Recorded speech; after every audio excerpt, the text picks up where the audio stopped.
Hey, what's going on, guys? Hope everyone is doing well. I'm glad you found your way to this video. My name is Dean, and I am Brett and Brandon's lead developer, if you will. I guess that encompasses all the projects that we've worked on, but today specifically, I'm going to walk you guys through setting up and utilizing GPT-3's API. Now, it's pretty straightforward if you have any development knowledge through their documentation to provide some great examples. But I hope you guys can incorporate this into your own projects or into your team or organization, or even developing a full stack application that can solve a very specific niche use case, if you will. GPT-3 is a very, very powerful language model, and it can be used for so many different things, and we're just going to be scratching the surface of it.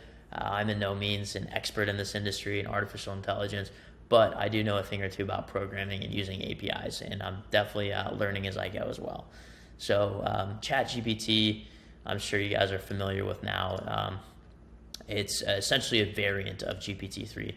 Both language models are trained by the team at OpenAI, trained and developed by a team there, and they both kind of have some key differences. One being that ChatGPT, it's great at providing very human-like responses, so it's a perfect use case for chatbot applications. And so is GPT-3. However, GPT-3 can really be fine-tuned for a multitude of tasks: copywriting, summarizing, classifying, translating, really anything that you want. And we're going to be connecting directly to their API with an API key that we'll get for free by creating an account. Now, at the time of recording this video, ChatGPT does not currently have a API that we can connect with directly. There are some ways around this with like wrappers. It's kind of a hack in a sense, but I wouldn't say it's the most resilient system as opposed to just using an API released by their team. And it is a little bit more technically advanced, so we won't get into that, but yeah, I guess we can get into it. So really quick, I do want to just touch base or run through the pricing and kind of how the language models are structured. So you can kind of see here, we'll be using the DaVinci model. Supposedly it's the most powerful, but you can see that it's their requests, their capabilities are really configured by these tokens. That's kind of the way they structure. And tokens are kind of like pieces of words as they have it here. But I really, like the, structure, because it is a pay-as-you-go model. It's really flexible. Very easy to scale as well. If you need those scaling resources. But yeah, in our case, we're going to be using the DaVinci model. So we can come in and tap through their documentation, and I really recommend you guys read through this. There's a whole lot you can learn, and again, I'm still kind of learning through this as well. But you can see here that in our case, we're going to create a sample completion, an example that they've provided us. And you can see here in the request body, you can really fine-tune this thing to get the given response that you want. You can tweak the temperature, which is like if you want it to take a little bit more risk, or give it more max tokens and whatnot. But yeah, in our case, we're going to be using a Node.js environment. They also have Python as well. I'm just familiar with Node.js, and if you're getting into programming or development, or just want to play around with it, I really recommend going the Node.js route. Although you can't go wrong with either, but I like the ability for JavaScript to both have front end and back end frameworks and environments. So yeah, we're just going to copy this example request, and if we come back here, let's close out of this. We can see I have an empty folder already here. We're just going to initialize this repository. So we're going to do an npm init. Now you have to have Node installed. This isn't a Node tutorial or anything. There's tons of tutorials on that for free. Highly recommend you check those out. But yeah, once we have that initialized, we're going to have a package JSON. Now we can install, we're going to do an npm I OpenAI. That's just going to install the necessary dependencies to use it. So if we open this up in our code editor, I'm using VS Code in this case, you can see in our package JSON, we have OpenAI installed. Now we're just going to create a index.js file, and we're going to paste that example request here. So you can see here, one of the first things it asks us is for API key. Now, normally you would want to store this API key in something like a environment variable in a .env file.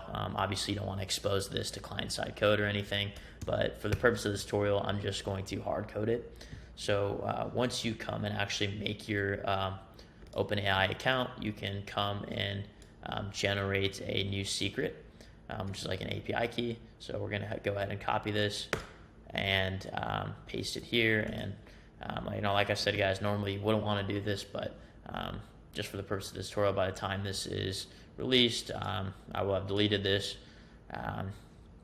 But yeah, so once we have that there, we can we can see this response object here. So we have this create completion method, and within this object, we have the different request body parameters. So we have the model we're using as well as the prompt. So this is essentially what you want to ask it, as well as the max tokens. So right now it's set to 7. We'll just bump this to 25 for this example request. And I'm going to go ahead and create a asynchronous function.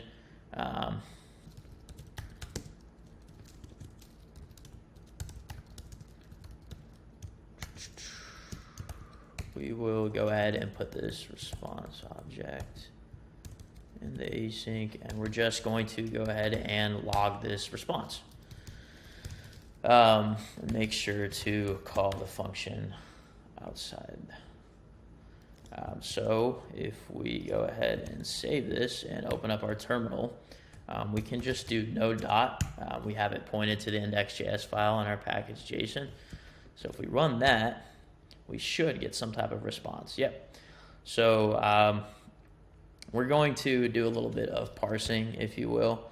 Our actual response is in this object array right here. So we'll just put another variable, call it completion.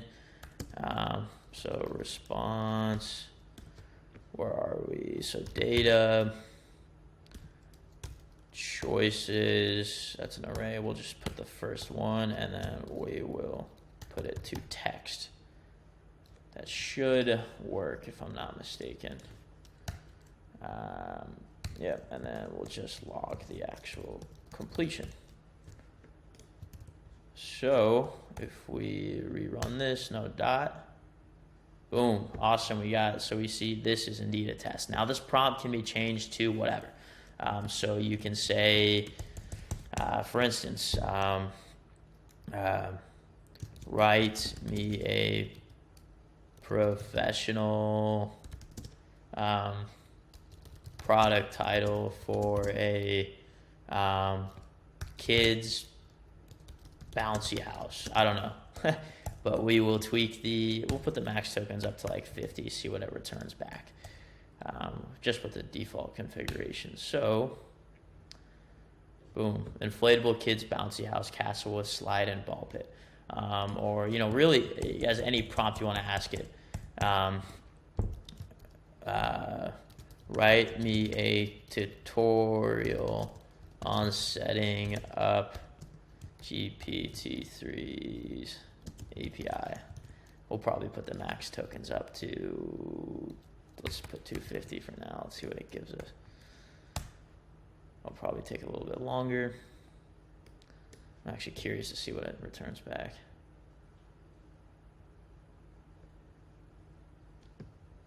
There we go. Yeah, so here it gives us a little intro on GPT-3. Oh, that's pretty cool, man. So it tells you what you need to begin with, and then the steps. Now, in this case, we set the max tokens to 250. You can see it kind of just stops here. Obviously, we would tweak this something to like 500 maybe to get the full length of it, which means it'll use a little bit more computation. But obviously, like I said, guys, you would need to fine tune this system to really fit your specific use case. So yeah, I hope you guys have found this tutorial at least a little bit helpful. I know we're just very briefly touching the surface of this, but you can see the power that once having this as an API and can plugging it into your projects and having your front end and automating tasks, and you can really do so many different things. And again, I'm just scratching the surface of this as well and learning as I go too. And it's pretty cool technology, and I definitely, you guys should definitely, obviously, if you've been it this far, you're somewhat interested in this topic, and even if you're not a programmer, I definitely recommend even just creating some sample projects and playing around with it, and just doing, building cool stuff. So yeah, guys, I hope you found this tutorial helpful, and maybe I'll see you again. Who knows? Maybe. Have a good one.